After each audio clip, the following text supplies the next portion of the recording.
आप भगवान श्री कृष्णचंद्र जी किसी से वादा किए थे कि मैं आऊंगा तुम्हारे घर, समझ गए होंगे, चंदन लगाने वाली कुब्जा से। कुब्जा ने पीतांबर पकड़ लिया था, कहा था श्याम सुंदर चलो ना हमारे घर। तो भगवान ने कहा था पहले इस पापी कंस को मारकर, और फिर दूसरा वादा किया था अक्रूर जी से। जब अक्रूर जी मथुरा पहुंचे तो भगवान से कहा घर पधारो, उनका नहीं, पहले अपना कार्य करेंगे, कंस को मारेंगे, फिर तुम्हारे घर आएंगे। तो आज के चरित्र में भगवान दोनों के घर पधार रहे हैं। भगवान श्री कृष्ण प्रतिपल कुब्जा इंतजार कर रहे थे कि आ जाएंगे आ जाएंगे आ जाएंगे। अचानक दरवाजे पे देखा भगवान श्री कृष्ण। कुब्जा का घर बहुमूल्य सामग्रियों से सजा हुआ था। श्रृंगार रस का उद्दीपन करने वाली बहुत सी साधन सामग्री थी। मोती की झालरें जगह जगह, चंदुए सैया बिछी हुई थी, बहुत सुंदर फूलों से श्रृंगारित किया गया था। रोज वो ये करती थी, पता नहीं किस दिन भगवान आ जाए। दीपक की शिखाएं जगमगा रही थी और फूलों के हार, चंदन, भगवान को देखते ही हड़बड़ा गई कुब्जा और आसन से उठ खड़ी हुई और विधि पूर्वक भगवान का स्वागत सत्कार किया और भगवान को श्रेष्ठ आसन पर बैठाकर पूजन किया। भगवान श्री कृष्ण जी अपने साथ उद्धव जी को भी ले गए थे। उसने उद्धव जी का भी समुचित रीत से पूजन किया, परंतु वे उसके सम्मान के लिए उसका दिया हुआ आसन छूकर धरती पर बैठ गए। उद्धव जी बड़े ज्ञानी महात्मा हैं, अपने स्वामी या अपने श्रेष्ठ के सामने कभी आसन पे नहीं बैठना चाहिए, बड़ी हानि होती है। तो आसन जब श्रेष्ठ जगह मिले, अपने से बड़ों के द्वारा दिया हुआ आसन मिले, तो उस आसन को प्रणाम करना चाहिए और समेट कर रख देना चाहिए और ऐसे बैठना चाहिए। ऐसे ही जब करदम ऋषि के पास मनु, शतरूपा और देहूति जी पहुंची तो 3 आसन बिछा दिए। तो मनु जी तो प्रणाम करके उस पर विराजमान हुए, शतरूपा भी विराजमान हुई, लेकिन देहूति जी अपने प्राणाधार प्रीतम के द्वारा दिए हुए आसन पर नहीं बैठना चाहिए, इसलिए आसन को प्रणाम कर समेट कर जमीन में बैठी। ऐसे ही उद्धव जी, क्योंकि उनके स्वामी भगवान श्री कृष्ण विराजमान हैं, तो उनके सामने आसन पर बैठना उचित नहीं। ऐसे गुरुदेव के सामने आसन पर बैठना उचित नहीं। अब जैसे आसन दिए जाते, कोई भी संत आवे, तो कल हमने देखा कि बहुत अच्छे भजनानंदी संत, लाख प्रयास इन लोगों ने किया, उनका नहीं, आसन पे नहीं बैठे। एक महात्मा आते हैं, बहुत बुजुर्ग महात्मा, बड़े प्रसिद्ध महात्मा, वो कभी पहले नहीं घुसना चाहेंगे, वो लाइन में ही खड़े रहेंगे। जब उनसे कहे कि नहीं महाराज जी, हम नहीं, जहां सिद्धांत है उस सिद्धांत से, और लाइन में होते होते होते वो आएंगे और जमीन में ऐसे बैठे साष्टांग दंडवत करके ऐसे, और महाराज जी बोले सिंहासनों की तो भीड़ लगी हुई है, खूब हम नाक तक छके हैं, बड़े बड़े सिंहासन, ये सुख कहाँ मिलेगा संत के सामने जमीन में बैठ। जबकि वो गुरुजन है, बड़ी अवस्था, बड़ी तपस्या, एक नारियल का केवल जल पीते हैं 24 घंटे में, एक नारियल का केवल जल 24 घंटे में पीते हैं, वर्षों हो गए, महान तपस्वी, और इतनी दैन्यता, इतनी सरल, ये है। उद्धव जी महाराज आसन को छूकर प्रणाम करके अपने स्वामी के सामने आसन पर बैठना उचित नहीं है। भगवान श्री कृष्ण सच्चिदानंद स्वरूप लोकाचरण का अनुकरण करते हुए कुब्जा के द्वारा बिछाई हुई बहुमूल्य सैया पर जाकर बैठ गए। जमीन पर उद्धव जी बैठ गए। कुब्जा खूब श्रृंगार आदि करके और भगवान की तरफ लजीली चितवन से आकर भगवान के पास बैठ गई। भगवान श्याम सुंदर भी लीला बिहारी उसके सुशोभित मेहंदी और कंकण आदि से कर कमल को पाओ, कहा संकोच मत करो, बैठ जाओ, पास बैठा लिया। थोड़ी देर भगवान उससे बात करते रहे, अंगराग आदि उसने भगवान को अर्पित किया। कुब्जा भगवान से प्रेम नहीं करती, इसीलिए उसको दुर्भगा कहा है श्री सुखदेव जी ने। ठीक यही भाव प्रीतम भाव गोपी जनों का है, विश्व वंदनीय। ठीक प्रीतम भाव कुब्जा कर रहे, लेकिन प्रेम नहीं कर रहे, काम संतप्त हृदय है। वो भगवान से प्रेम नहीं कर रहे, काम संतप्त हृदय, इसलिए परमहंस श्री सुखदेव जी ने इसे दुर्भगा कहा। और सही पूछो तो उसने भगवान को भगवान जाना ही नहीं, केवल एक उत्तम सुंदर पुरुष मान करके काम संतप्त हुई। इसी परंतु उसका परम कल्याण हुआ, पर हमारे भक्तों की प्रेमियों की सभा में उसका नाम नहीं लिया जाता। शूर्पणखा काम भाव से संतप्त होकर भगवान को केवल उत्तम पुरुष मान करके, भगवान ने फिर तुम्हारी दृष्टि ठीक नहीं है, तो इसलिए उत्तम पुरुष तो भगवान है ही और सबके प्राणपति भगवान है ही, लेकिन प्रेम पूर्वक यदि भगवान का आराधन किया जाए तो वो कांता भाव की पूर्ति करते हैं। लेकिन ये केवल काम संतप्त है, इसीलिए दुर्भगा कहा। सौभाग्य तो मिला, पर दुर्भगा कहा श्री सुखदेव जी ने।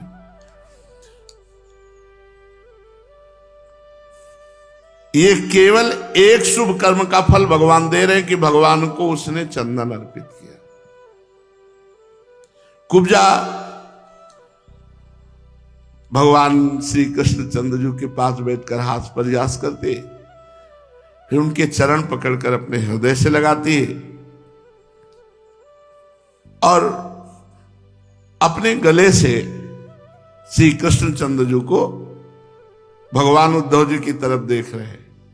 क्यों देख रहे? भगवान गले क्यों नहीं लग रहे? वो भगवान को गले लगा रहे, भगवान उद्धव जी की तरफ देख रहे और मुस्कुरा रहे कि मुझ सच्चिदानंद के स्पर्श से भी ये हृदय में अभी नहीं समझ पा रही है और केवल पुरुष भाव रखकर आलिंगन कर रही। कुब्जा को बड़ा सुख मिला भगवान के। सर्वशक्तिमान भगवान कैवल्य मोक्ष के अधीश्वर हैं। देखो देखो सुनना, परमहंस जी बोल रहे हैं, श्री सुखदेव जी, सैवम कैवल्यनाथम तम प्राप्य दुष्प्रापमीश्वरम अंगरागार पड़े ना हो दुर्भगेद मयाचत। दुर्भगा कहा इसको।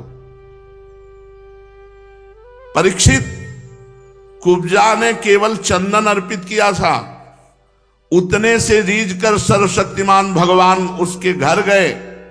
कैवल्य मोक्ष के अधीश्वर हैं भगवान, जिनकी प्राप्ति करना अत्यंत कठिन है, लेकिन उस दुर्भगा को वो भाव नहीं बना जो ब्रज गोपियों का भाव बना।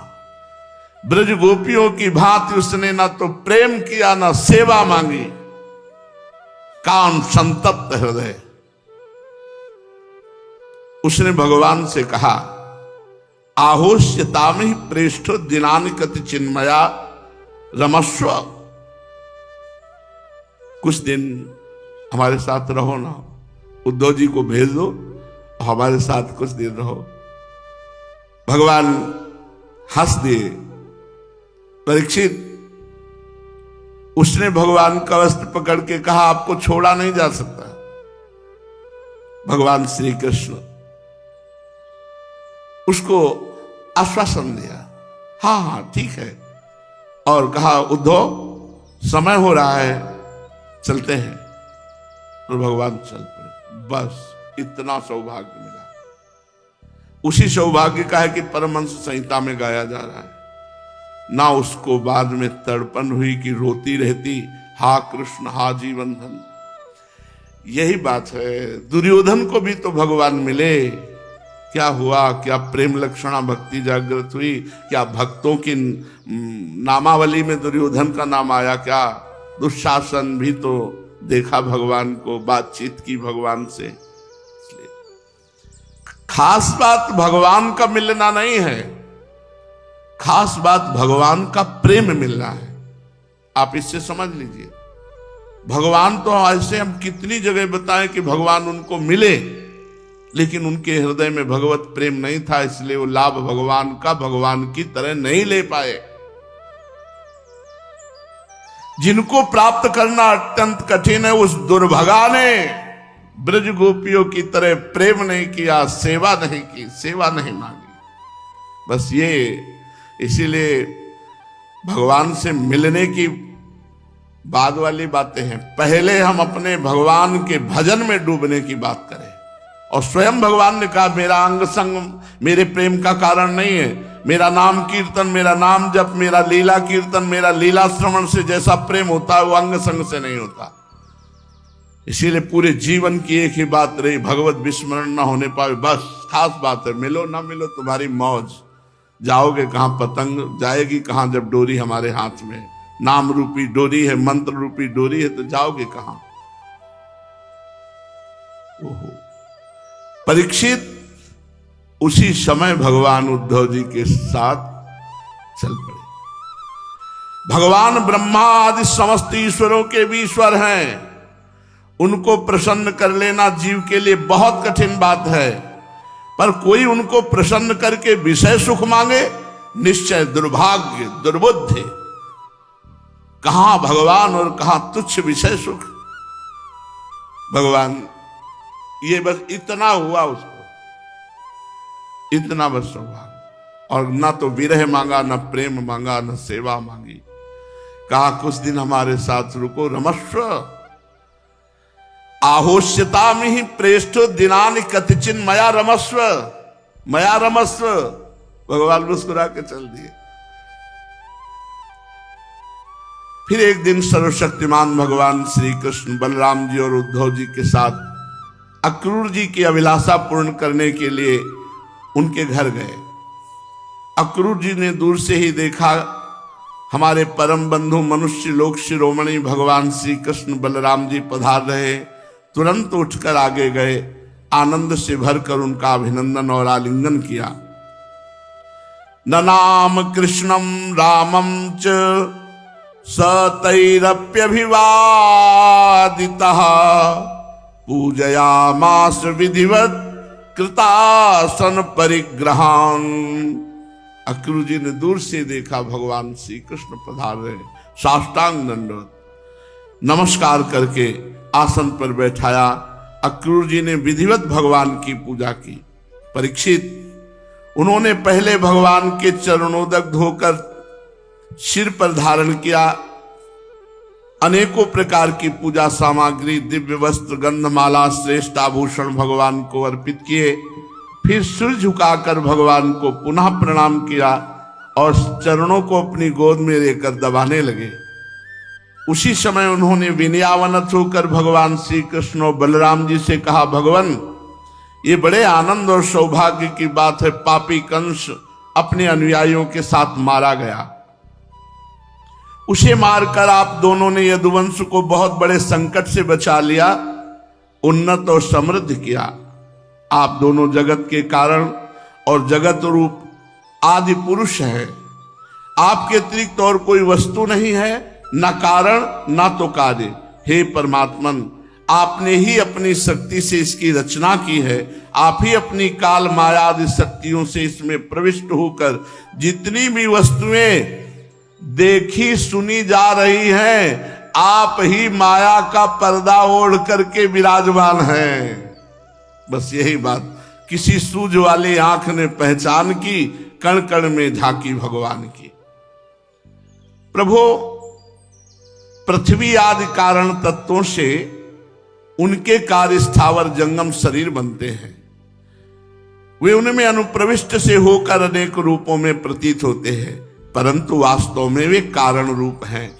इसी प्रकार ये सारा जगत प्रतीत हो रहा है अलग अलग, स्त्री पुरुष जड़ चैतन्य पापी पुण्यात्मा, पर सब में हे परमात्मा आप ही विराजमान हो। ये खास बात है। सनातन भगवान है और हर जीव सनातन है। गीता में भगवान जी कह रहे ममैवांशो जीवलोके जीवभूतः सनातनः। जितने जीव हैं पशु पक्षी मनुष्य जितने भी जीव सब सनातन है। सनातन को एक सीपी में मत बांधो, सनातन एक समुद्र है। भगवान के शब्दों को देखिए, सनातन धर्मावलंबी भगवान क्या कह रहे हैं? ममैवांशो जीवलोके जीवभूता सनातनः। मेरा अंश जीव समस्त भूतों में जो विराजमान है अंश, वो सब सनातन है। पृथ्वी सनातन, जल सनातन, वायु सनातन, अग्नि सनातन, आकाश सनातन, और जितने भी चराचर जीव है सब सनातन। इसलिए सनातन किसी और कुछ है ही नहीं।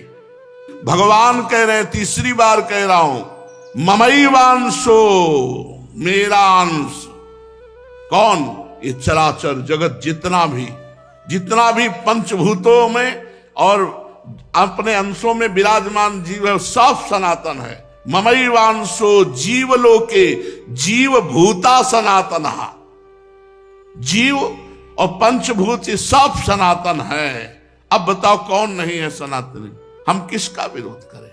उमाजे राम चरण रत विगत काम मद को निज प्रभु में देखें जगत के ईसन करें विरोध। एक जगह तो भगवत तत्व को समझो कि सर्वत्र श्री कृष्ण से बढ़कर कोई सनातन है? श्री कृष्ण से बढ़कर कोई सनातन है? और वो कह रहे हैं, मत्ता पर तरम नान्यत किंचिद अस्ति धनंजय, मेरे सिवा कोई नहीं तो सब सनातन। सनातन अगाध समुद्र जैसे आकाश, ऐसे सनातन। हे प्रभु, आप ही सब रूपों में व्याप्त हो।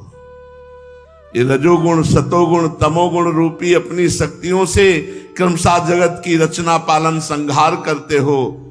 आप अपने आप से रचते हैं अपने आप को, अपने आप का पालन करते हैं, अपने आप का संहार करते हैं। ऐसी स्थिति के लिए क्या बंधन हो सकता है? स्वयं आत्म वस्तु में ना स्थूल दे, न सूक्ष्म दे, ना उसकी उपाधि कारण दे, न जन्म है, न मृत्यु है, न बंधन है, न मोक्ष है। शुद्ध बात यह है ज्ञान। आप आत्मस्वरूप में न स्थूल दे, न सूक्ष्म दे, न कारण दे, न जन्म है, न मृत्यु है, न बंधन है, न मोक्ष है। ये बंधन जैसे कल्पना है, ऐसे मोक्ष भी कल्पना है। बंधन और मोक्ष का कारण अविवेक है, अविवेक। तो यही बात समझ। आपने जगत के कल्याण के लिए सनातन आ गया। सनातन जो सनातन है क्या है? बोले वेद मार्ग। जब इन पाखंडियों से ये सनातन मार्ग को क्षति पहुंचती है, तब आप शुद्ध सत्व में भगवत विग्रह धारण करके सनातन धर्म की स्थापना करते हैं। किसको कहा गया विरोधी? जो वेद धर्म के विरुद्ध आचरण करने वाला पाखंडी है, वो सनातन विरोधी है। वैदिक सिद्धांत, पौराणिक सिद्धांत, भागवतिक सिद्धांत, इन पे जो चलता है वही सनातनी है। प्रभु, आप इस समय अपने अंश बलराम जी के साथ पृथ्वी का भार दूर करने के लिए वसुदेव जी के घर प्रकट हुए हैं।